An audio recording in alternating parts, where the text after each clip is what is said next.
नमस्कार। आज हम एक बड़े वित्तीय मामले की तह तक जा रहे हैं। एक कंपनी थी ब्रिजिंग फाइनेंस, कनाडा में, वो डूब गई।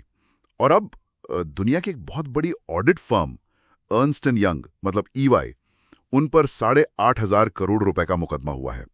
हमारे पास कुछ दस्तावेज हैं इस केस से जुड़े हुए, और आज हम कोशिश करेंगे समझने की कि आखिर ये सब हुआ कैसे।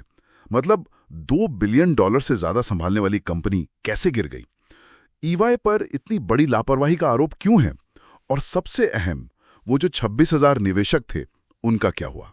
तो चलिए शुरू करते हैं। सबसे पहले ये ब्रिजिंग फाइनेंस, ये थी क्या चीज? टोरंटो बेस्ड कंपनी प्राइवेट कर्ज देती थी। क्या कुछ अलग था इसमें? हाँ बिल्कुल। ब्रिजिंग फाइनेंस ना अक्सर उन कंपनियों को लोन देती थी जिन्हें शायद बड़े बैंक मना कर देते थे। मतलब समझिए, थोड़ा ज्यादा जोखिम वाले कर्ज। और यहीं से ना कहानी थोड़ी पेचीदा होती है। आरोप यह है कि कंपनी के जो टॉप लोग थे, पति पत्नी डेविड और नताशा शार्प, उन्होंने कथित तौर पर कंपनी की जो संपत्ति है उसकी वैल्यू बढ़ा चढ़ा कर दिखाई। संपत्ति की वैल्यू बढ़ाई। ऐसा क्यों करते हैं लोग? मतलब क्या फायदा? देखिए, सीधा सा गणित है। अगर आप अपनी संपत्ति ज्यादा दिखाएंगे तो आप मैनेजमेंट फीस भी ज्यादा वसूल सकते हैं, है ना? तो आरोप यही है कि उन्होंने अकाउंटिंग में, मतलब हिसाब किताब में, कुछ हेरफेर किया ताकि फंड की वैल्यू कागज पर ज्यादा दिखे। अच्छा, फी ज्यादा कमाने के लिए सारा खेल। और ये सिर्फ आरोप है या कुछ साबित भी हुआ इसमें? नहीं, बात आरोपों से काफी आगे निकल चुकी है। ओंटारियो का कैपिटल मार्केट्स ट्रिब्यूनल है, आप समझिए कनाडा का सेबी जैसा। उन्होंने शार्प दंपत्ति को फ्रॉड, मतलब धोखाधड़ी और रेगुलेटरी जांच में अड़ंगा डालने का दोषी पाया है। दोषी पाया है? हाँ, और उन्होंने इसे अपने इतिहास का एक बहुत गंभीर मामला बताया है। डेविड शार्प पर तो मार्केट से परमानेंट बैन लगा दिया है, हमेशा के लिए। नताशा शार्प भी कुछ शर्तों के साथ ही थोड़ा बहुत काम कर पाएंगी। ये वाकई में बड़ी बात है। अर्नस्ट एंड यंग, इतनी बड़ी ग्लोबल ऑडिट फर्म, वो क्या कर रही थी? 2014 से 2020 तक तो वही ऑडिट कर रहे थे इनके खाते। ये सब उनकी नजर से कैसे बच गया? यही $1 मिलियन क्वेश्चन है, बल्कि यहाँ तो $1 बिलियन क्वेश्चन है। $4.4 बिलियन का मुकदमा इसी के इर्द गिर्द है। कंपनी के रिसीवर हैं PwC, मतलब प्राइस वाटरहाउस कूपर्स, जिन्हें कोर्ट ने नियुक्त किया है ब्रिजिंग की संपत्ति संभालने के लिए। उनका ही आरोप है कि EY ने अपनी ऑडिट की जिम्मेदारी ठीक से नहीं निभाई।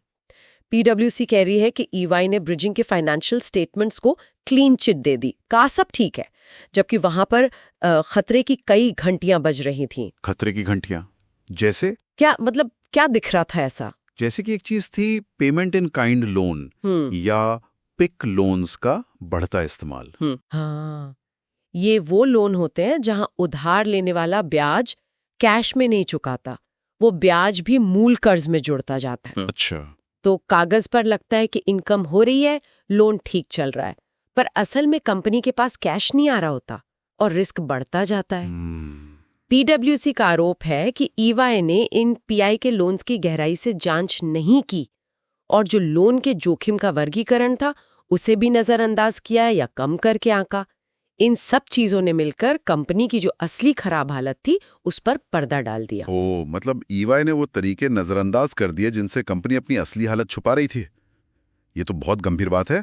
EY का क्या कहना है इस पर? देखिए, जैसा आप उम्मीद करेंगे, EY ने इन सारे आरोपों को नकारा है। उनका कहना है कि उन्होंने अपना ऑडिट पूरी ईमानदारी और पेशेवर तरीके से किया और वो कोर्ट में अपना पक्ष रखेंगे। वो अपनी प्रोफेशनल रेपुटेशन डिफेंड कर रहे हैं। तो एक तरफ EY पर इतना बड़ा मुकदमा, दूसरी तरफ वो 26,000 निवेशक जिनका पैसा फंसा हुआ है। कुछ रिकवरी वगैरह हो रही है? पैसा वापस मिलने की कुछ उम्मीद? देखिए, 2021 में जब PwC रिसीवर बनी, उन्होंने ब्रिजिंग के एसेट्स, मतलब संपत्ति, बेचना शुरू किया। पिछले साल अक्टूबर तक करीब $698 मिलियन कनेडियन डॉलर्स वसूले गए थे और इसी साल अप्रैल में निवेशकों को पहला भुगतान $321 मिलियन का उसको मंजूरी मिली है।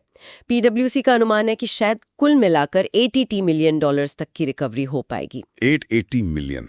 लेकिन कंपनी तो 2 बिलियन से ज्यादा मैनेज कर रही थी। इसका मतलब तो निवेशकों को बहुत बड़ा नुकसान होने वाला है। बिल्कुल, बहुत बड़ा नुकसान। और शायद यही वजह है कि PwC ने EY पर यह मुकदमा ठोका है। ये सिर्फ EY की जवाबदेही तय करने के लिए नहीं है, बल्कि ये उस नुकसान की भरपाई की भी कोशिश है जो इस कथित ऑडिट फेलियर की वजह से हुआ। जो रिकवरी हो रही है वो ओरिजिनल रकम से काफी कम है। तो कुल मिलाकर कहानी यह है, एक बड़ी फाइनेंस कंपनी डूब गई, हजारों निवेशकों का पैसा, उनकी गाड़ी कमाई, उसका बड़ा हिस्सा शायद डूब गया, और दुनिया के एक टॉप ऑडिट फर्म पर गंभीर लापरवाही के आरोप हैं। वसूली हो रही है, पर पूरी भरपाई मुश्किल दिखती है। हाँ, और ये मामला ना सिर्फ ब्रिजिंग फाइनेंस या ईवाई का नहीं है, ये एक बड़ा सवाल खड़ा करता है। सवाल ये कि जो इतनी जटिल फाइनेंशियल कंपनियां होती हैं, उनकी निगरानी के लिए हम इन बड़ी ऑडिट फर्मों पर कितना भरोसा कर सकते हैं?